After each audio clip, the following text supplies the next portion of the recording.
Good morning, good afternoon, and good evening, depending on when you're watching this broadcast. And welcome again to All Things Black Politics here live, yes, in Washington, D.C. I'm your host, Leon Rock, and guess what? I have been away for just a couple of weeks, actually, not broadcasting for many reasons, but at the same time, I'm back again and I'm here live, as I said, in Washington, D.C. to talk about politics, all things politics, from Washington, D.C. to Boston, Massachusetts, my hometown, your hometown. And we're going to talk politics, politics, politics, and more politics. And by the way, as you know, politics is interesting in Boston, and it is live and well in Boston. Hold on and wait a minute. There's something going on in Boston, and that is the Boston School Committee. Yeah, the Boston City Council is addressing the issue of the Boston School Committee and if it should be an elected school committee. Hold on and wait a minute again. Members of the City Council are preparing to vote to reestablish an elected school committee in Boston for the first time in more than 30 years since the elected school committee model was abolished and replaced by a mayor-appointed school committee back in 1991. And more than a year after the Boston residents voted overwhelmingly in favor of an elected school committee in a non-binding ballot referendum. Hold on, there's more. Oh yeah, this is being reported actually in the Bay State Banner. Isaiah Thompson is reporting on the fact that this measure would need approval from the mayor and the legislature. If passed, the council's measure would still face an uncertain future, currently in form of two home rule petitions. The legislation would still have to be signed by the mayor, yes, Michelle Wu, who sent on the legislation to the Beacon Hill and approved by the state lawmakers in order to become law, neither of which are given strong outcomes. Originally, the single home rule petition, the legislation has been, yes, in many ways, pressed for time into two separate home rule petitions, first of which would create a 13-member elected school board or school committee consisting of 9 districts corresponding with the city's 9 council districts and 4 at-large members who would be elected citywide. Pretty interesting model there. The second petition would add 2 voting student positions to the body elected by the Boston Schools Advisory Council for about 15 in total school board members. And by the way, that model looks good too, as well. I'll tell you, hold on. Here's the deal. If they elect or select 2 board members that would be Boston students from the Student Advisory Council, I support that model. As a former activist, a former student activist, I know how important it is to have, yes, student representation on and youth representation on a school committee. So I'm with that model myself. Details could change pending a public input and inter-council negotiations, but District 5 City Councilor Ricardo Arroyo chair of the council's Committee on Government Operations says he intends to bring the bills before the body for a vote as, yes, close to the February 15th meeting as possible. The petition appears ready to be passed by the council, despite various hesitations among some members, including over the question of including two fully fledging voting student committee members. What is the problem here? Don't we want to have young people engaged in the process of decision making for our schools? I'm with that. As I said earlier, I don't understand why there would be such a concern. A point of concern raised repeatedly by Council President Ed Flynn, who is noted in an email to the Bay State Banner that student membership was not included in the city-wide ballot measure. That's pretty interesting right there. I don't see the problem, but I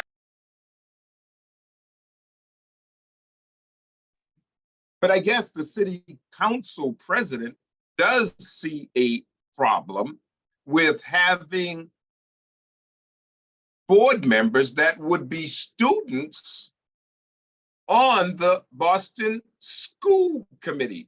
Actually, back in the 1970s, when I was involved in the student movement, I recommended that we have a student member of the city, of the Boston School Committee at the time. Hell, in many ways, you should have a school committee and a city council that has student representation. Hey, you want to be progressive? Be really progressive.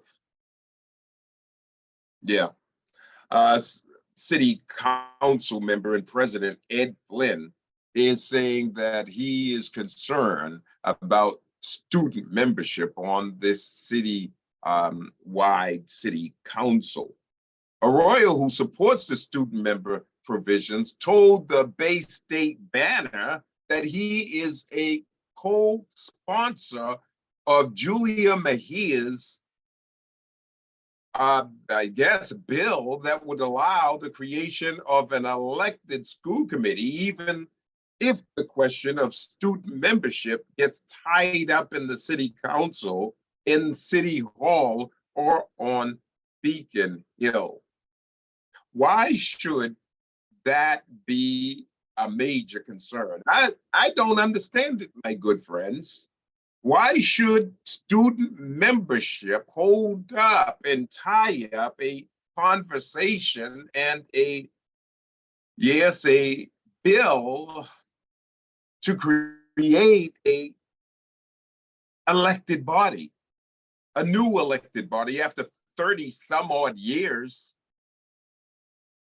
a new Boston School Committee? Still, a compromise doesn't sit well with advocates for student representation, and I will tell you, it doesn't sit well with me. These students represent an entire student body of the Boston Public School District, says Najee Ware, a former member of the Student Advisory Council. Not only that, but these students are the ones that are impacted by decisions of the Boston School Committee. I think it only right that they get a vote. Hear, hear. Arroyo said he believes the current legislation reflects the will of voters as expressed in the November 2021 ballot referendum. Arroyo says that I feel almost entirely confident that this will reflect what was voted on, which is different from the more confident approach of Arroyo. Lisa Green, chair of Bostonians for an Elected School Committee, a group which evolved from proponents of the 2021 ballot measure, commends the city council's taken action. I think the voters expect to be able to elect their members at the earliest opportunity, and the city council seems to be moving forward with that intent. Says Green, she added, it's really one of the few things that everyone agrees on, and we can get this sort of agreement on the city council, which we don't often get. I would expect the mayor to take it seriously and go ahead and sign it so people can get their right to vote restored. Yeah, I want to talk about that right to vote issue, because there's something going on in Boston too that we're going to talk about just in a few minutes about voting rights and restoring voting rights. I think it could be a big part of her legacy to reverse that wrong, says, yes, Miss Green. The mayor's support is not guaranteed, my good friends. Yeah, Mayor Wu has been so far noticeably non-committal on the matter, which, unlike a city ordinance, cannot move forward without her signature and does not require the mayor to take timely action. Passage in the state legislature, however, where home rule petitions often go to die without action, is likewise uncertain. Should the measure advance, exactly what is the transition of the elected school committee in Boston and how would that look like is pretty much unclear. Yeah, City Councilor Arroyo said that while he believes it is technically possible an election could take place this calendar year in the city's upcoming municipal elections, such a scenario here is pretty much unlikely. Provisions in the petition might, however, allow for all year election or off-year elections in 2024 to be followed by a regular 2-year municipal election, which cycle starts in, yes, 2025. Other questions remain. Some councilors, some city councilors support the measure, but remain dedicated to ensuring a robust student representation. Here. I think it's incredible that if we decide that we want students to sit on the school committee, which is something we already have, then we make sure that they're not tokenized, says, City Councilor at Large Ruthie,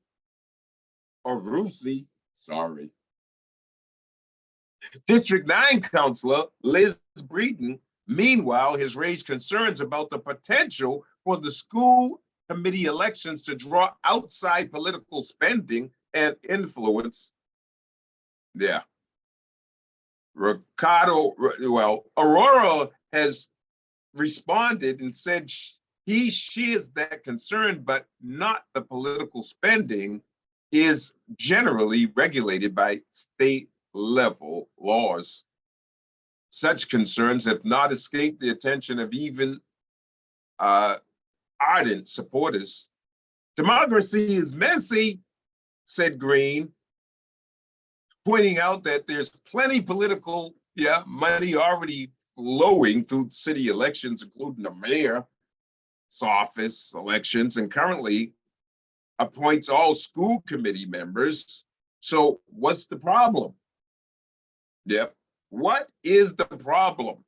The problem is that we have had a school committee unelected for 30 some odd years. There was a ballot question on if the school committee should be elected, and the voters of the city of Boston made the decision that it should be elected. So MoveOn.com, let's get it going, my good friends. Let's get it going. And speaking of let's get it going, let's move on to another issue, and that is here in Washington, D.C. Did you see the President of the United States, Joe Biden, speak to a joint session of Congress to essentially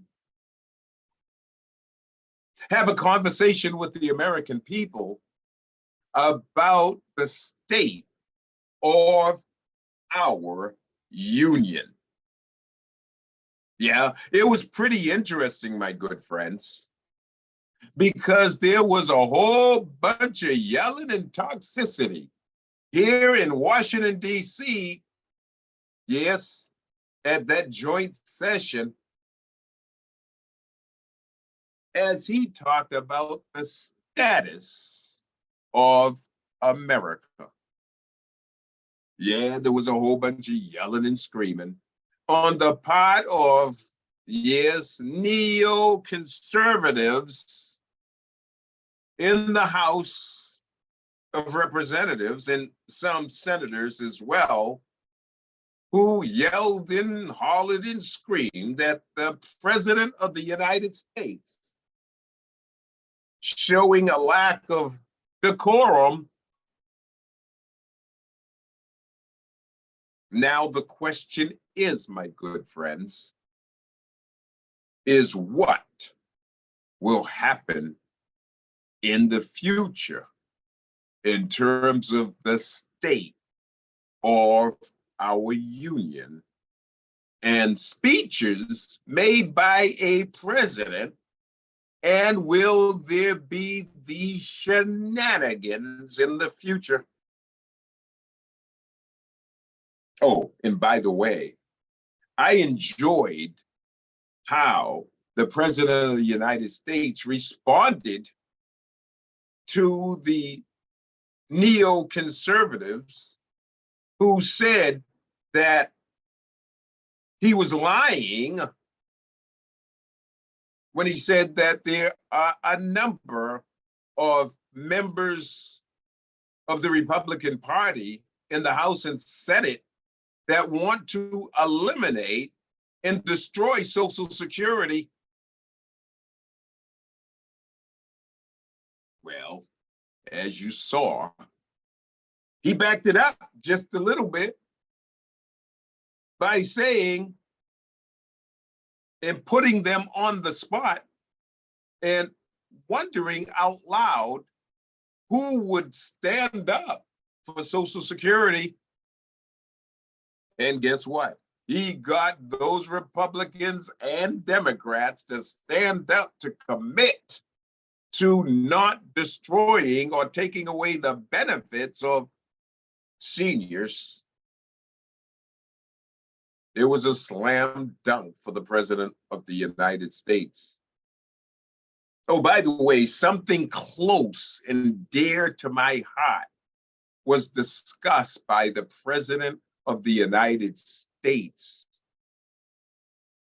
during the State of the Union, and that is the issue of healthcare and providing opportunities for people with a need for diabetes services, diabetes, healthcare, insulin, and so forth. As you all may know, I am the president, well, not necessarily the president, the founder and CEO of the African American Diabetes Association, based out of Boston and, yes, here in Washington, D.C. And I've been advocating for some time about the issue of diabetes in the African American community. Here's some breaking news. Is starting this month,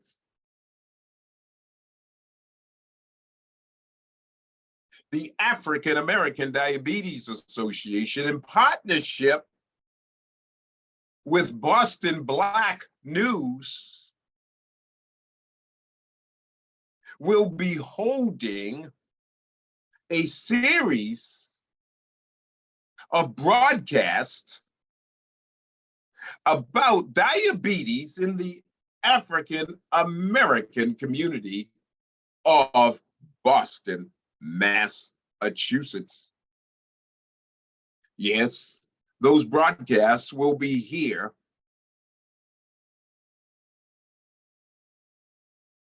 every other week on Boston Black News. I'm proud of the fact that we are partnering with Boston Black News to actually bring diabetes education and awareness to my hometown of Boston. Oh, this is important stuff right here. And it's consistent in many ways with what the President of the United States attempted to talk about during the State of the Union conversation. Hold on and wait a minute. We are also partnering with Healing Our Land. Yes, Pastor,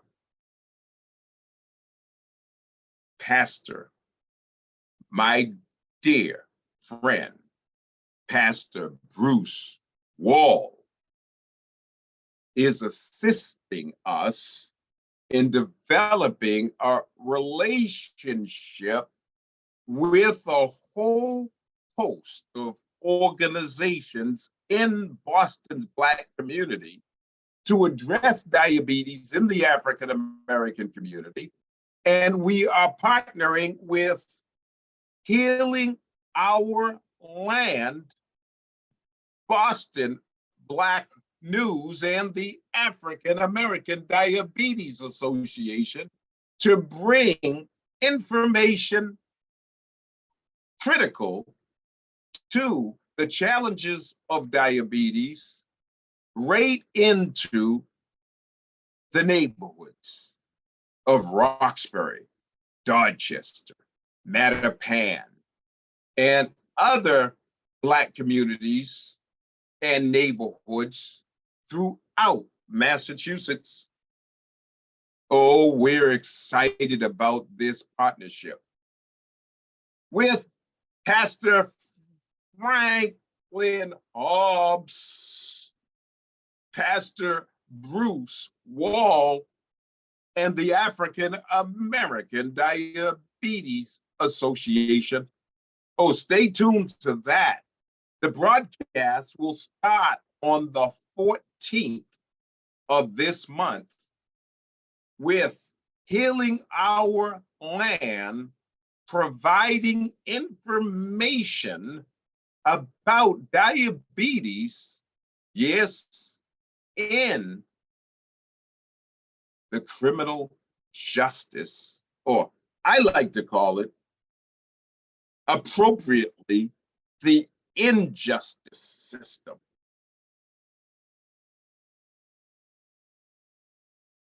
Yeah, Healing Our Land, Boston Black News and the African American Diabetes Association is going to be bringing information to you and to people that are incarcerated and are formerly incarcerated about diabetes and its impact on our communities and what needs to be done at the community level, at the city level, at the state level regarding diabetes in the African American community. Yeah, there's disparities, my good friends, and those disparities need to be addressed. As the President of the United States eloquently stated, we have a challenge in the United States, and that challenge is about access to diabetes medicines for low-income and poor communities across the United States. But particularly in Boston, we want to be able to address it forthright and through a partnership with Healing Our Land, Pastor Hobbs, Pastor Wall,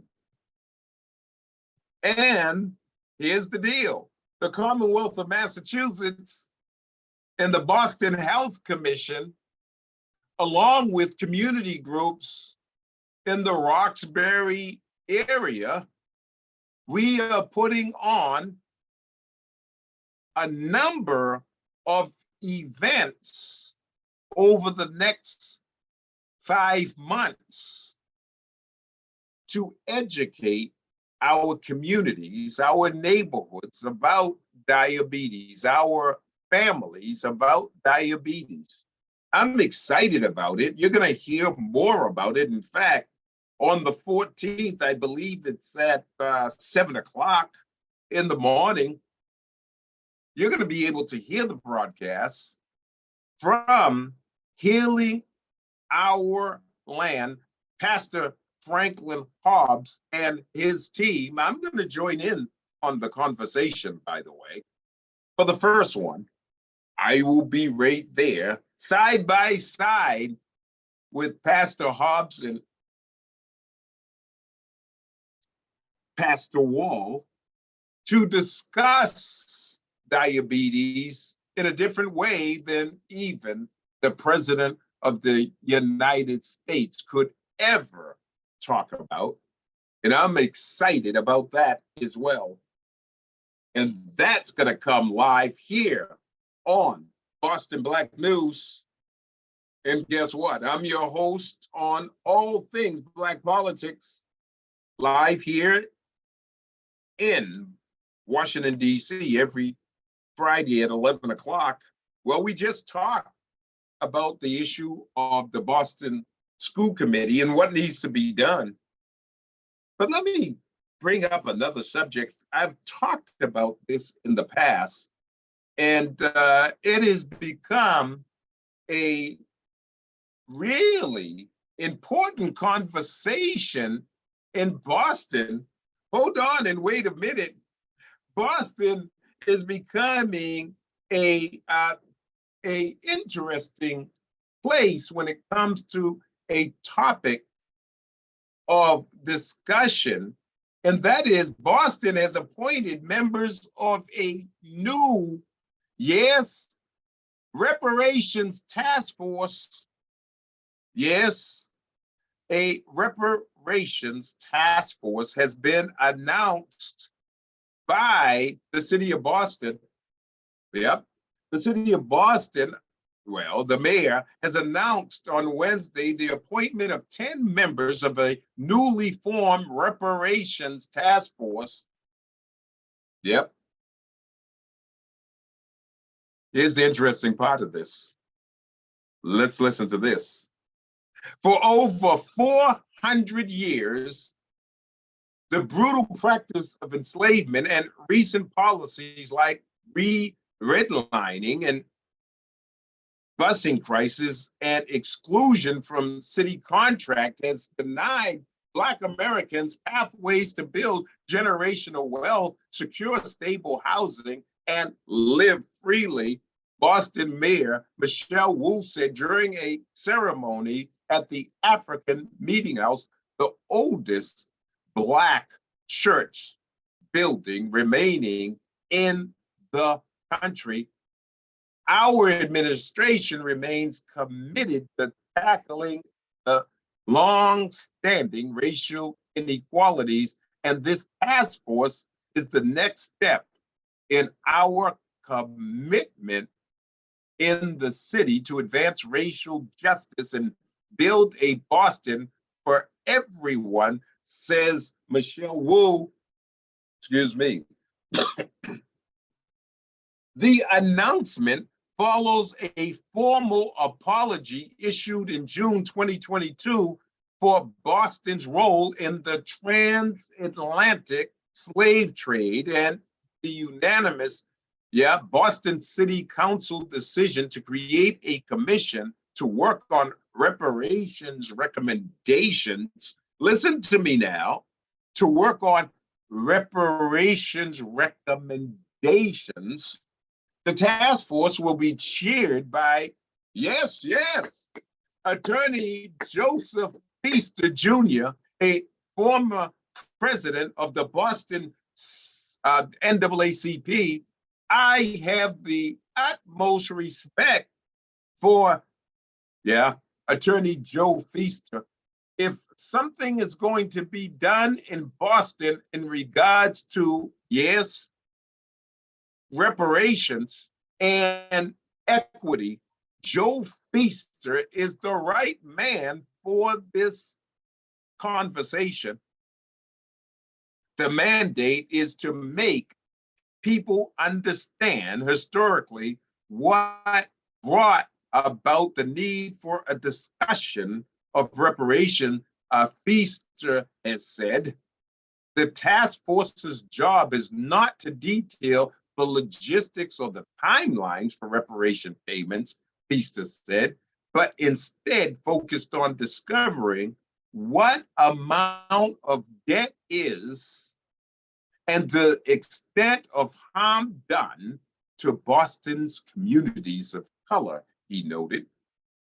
Let's go back to this comment that Joe Feaster said, and we got to be clear on this.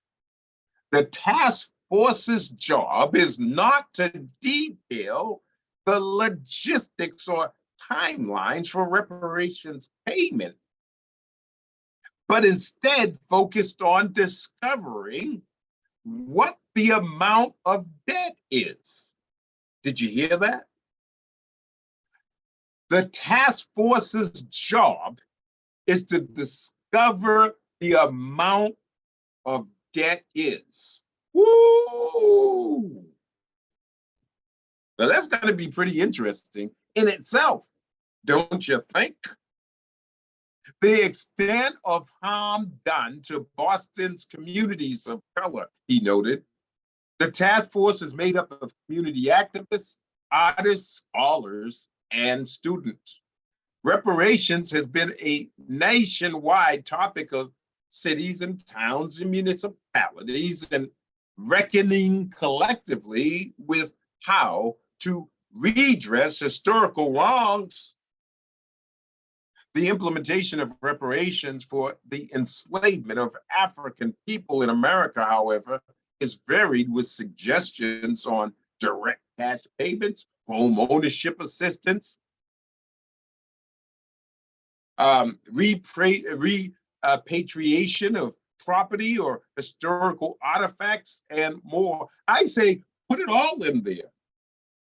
Local advocates for reparations reference Boston's standing as a busy port city that profited greatly from goods and products by enslaved people, that's a truism.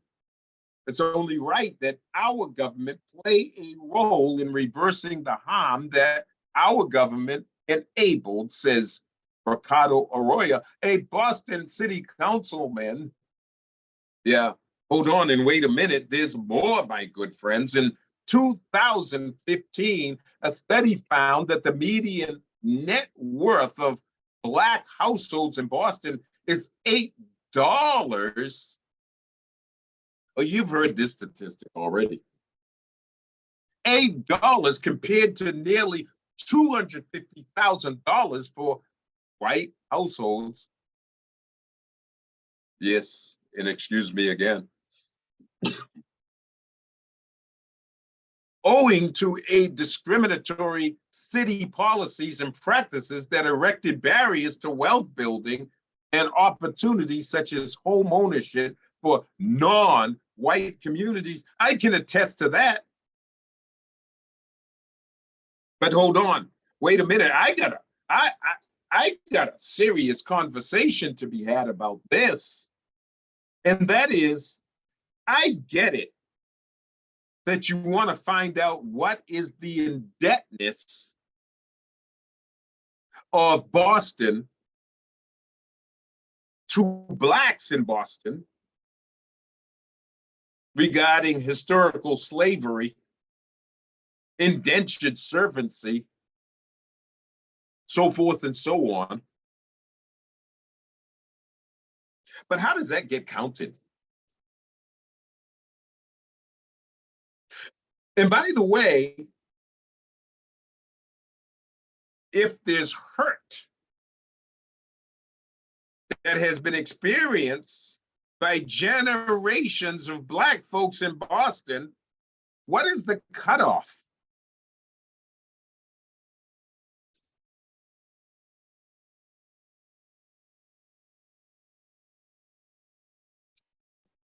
Think about it again. What is the cutoff, or when does it begin? There have been many people that have moved to Boston around the turn of the centuries, 19th and 20th centuries,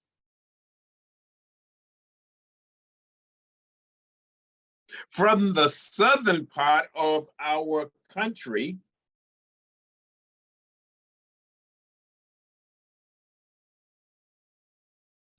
lived in Boston many generations,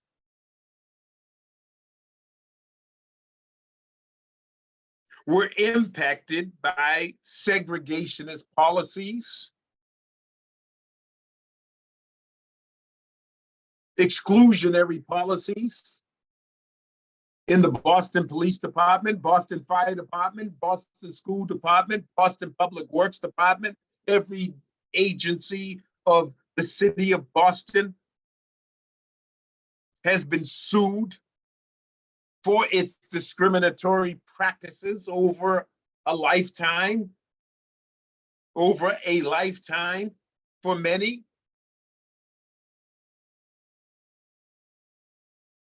When does it begin? Should those that move from the South to Boston and had historic discrimination receive that reparation? Should folks that came on boats into the shores of America from the West Indies, as my grandparents did,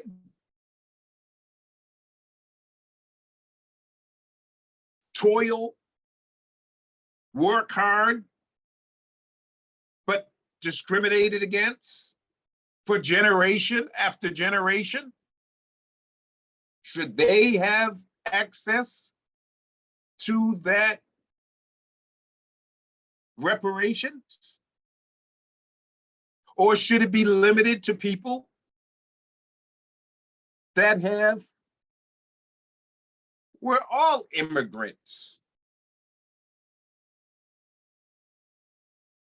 Black Americans, Africans who have lived in Boston, all immigrants. Should they have access to reparations?